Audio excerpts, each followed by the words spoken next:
Hello friends, welcome to நல்லா vlogs. இன்றைக்கி நம்ம சேனலில் ஒரு அன்பாக்சிங் வீடியோ தான் பார்க்க போகிறோம். அது என்ன அப்படின்னாக்கா, நான் ஒரு ரெஃப்ரிஜிரேட்டர் பேக்ஸ் வாங்கினேன். பவுச்சஸ் மாதிரி இருக்கும்ல, நம்ம வெஜிடபிள்ஸ்லாம் போட்டு ஸ்டோர் பண்ணி வச்சுக்கிறதுக்காக அது வாங்கினேன். இதுக்கு முன்னாடி நான் பாக்ஸஸ் மாதிரி வாங்கியிருந்தேன். அது ஃப்ரிட்ஜை ஃபுல்லாக இடத்த அடைச்சிருந்துச்சு. சரி, ஓகே, இந்த மாதிரி பேக் நம்ம வாங்கி பார்ப்போம், ட்ரை பண்ணி பார்ப்போன்றதுக்காக நான் வாங்கினேன். இது 115க்கு நான் வாங்கினேன். இது குவாலிட்டி நல்லா சூப்பராக இருக்குது. அந்த ஜிப் லைன்லாம் கரெக்டாக தைச்சிருக்காங்க. சூப்பராக இருக்குது. ஜிப்பு எண்டு டு எண்டு இல்லாமல் கொஞ்சம் ஸ்பேஸ் விட்டு உள்ளரே நமக்கு வச்சு ஸ்டிச் பண்ணியிருக்காங்க. அதனால் அவ்வளோ சீக்கிரம் அது ஜிப்பு விட்டு போகாது.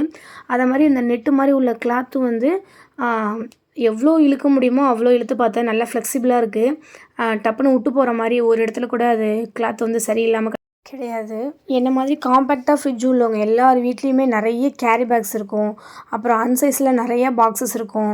இதனால் நம்ம எப்போயுமே 1 வீக்குக்கு எப்போயுமே மாவு அரைச்சி நம்ம டப்பர்வேரில் வச்சுப்போம். அது மாதிரி வைக்கும்போது அப்புறம் இந்த மாதிரி வெஜிடபிள்ஸ்லாம் வாங்கி ஸ்டோர் பண்ணுறதுக்கு இடமே இருக்காது. ரொம்ப திணிச்சிக்கிட்டோ அப்படி இப்படியும் கேரி பேக்கில் போட்டு வச்சுருப்போம். ஒவ்வொரு கேரி பேக்காக எடுத்து இதுக்குள்ளே என்ன இருக்குது, இதுக்குள்ளே என்ன இருக்குது, இதுக்குள்ளே என்ன இருக்குன்னு பார்த்து நம்ம சமைச்சிட்ருப்போம். இந்த மாதிரி ரீயூசபிள் பேக் நம்ம வாங்கிட்டோம் அப்படின்னாக்கா என்ன உள்ளே இருக்குது அப்படின்றதும் நமக்கு தெரியுது. எவ்வளோ ஸ்பேஸை ரொம்ப நமக்கு அடைக்கலை. அதாவது ஒரு கேரி பேக்கில் வச்சு அதுக்குள்ளே ஸ்டோர் பண்ணோம்னா எப்படி இருக்குமோ அதே மாதிரி ஒரு ஸ்பேஸை தான் இது எடுத்துக்குது. அதிகமான ஸ்பேஸை எடுத்துக்கல. ஓரளவு ஸ்பேஸ் நமக்கு கிடைக்கிது மற்ற எல்லாமே வைக்கிறதுக்கு. இப்போ நான் மாவு, புளி, அப்புறம் இந்த நட்ஸ் ஐட்டம்ஸ் இதெல்லாம் நான் வச்சுருப்பேன் உள்ளார. அதனால் எனக்கு வெஜிடபிள் வைக்கிறதுக்கு இந்த ரீயூசபிள் பேக் ஓரளவு சூப்பராக இருக்குது, நல்லாயிருக்கு. ஆனால் இதில் எவ்வளோ நாள் இந்த காய்கறி நம்ம தாங்குது அப்படின்னு பார்த்தோம் அப்படின்னா, நான் ஒரு 2 நாளுக்கு அப்புறம் நான் ஒரு பொருளை நான் காமிக்கிறேன். அதுக்கப்புறம் நீங்கள் வாங்குவோமா வேணாமா அப்படின்றத நீங்கள் முடிவெடுத்துக்கோங்க.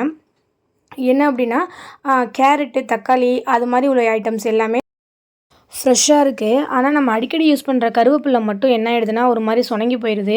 2 நாளுக்கு அப்புறம் இந்த ஸ்டேஜில் இருக்குது. அடுத்த 2 நாளுக்கு அப்புறம் என்ன ஆகிடுதுன்னா ஒரு மாதிரி மொடன்ற மாதிரி சருகாக போயிடுது.